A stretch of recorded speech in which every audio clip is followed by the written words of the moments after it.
ஒரு வேட்டை நாய்.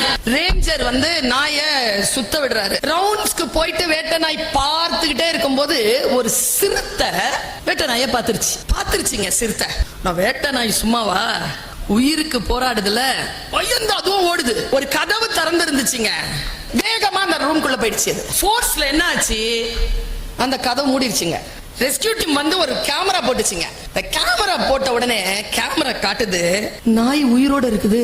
அந்த செவ்வகமான அந்த ரூம்ல ஓரமா நாய் இப்படி கம்முன்னு இருக்கு. சிறுத்தை எங்க இருக்குன்னு கேமரா தேடினா மூடப்பட்ட கதவு இருக்குல்ல, அதுல போய் சாஞ்சிக்கிட்டு அந்த கதவை பார்த்துக்கிட்டு பயந்து நடுங்கிட்டு இருக்கு.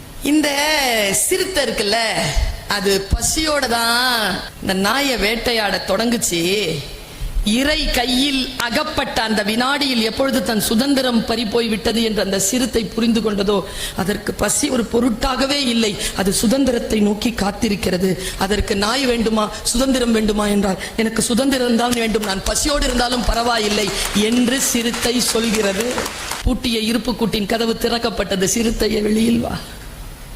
எலியென உன்னை இகழ்ந்தவர் நடுங்கிட புலியென செயல் செய்ய புறப்படு. நம்மினை இருளினை விளக்க செம்புட் பறவையே சிறகை விரி எழு பற என்று எழுதுகிறார் பாரதிதாசன்.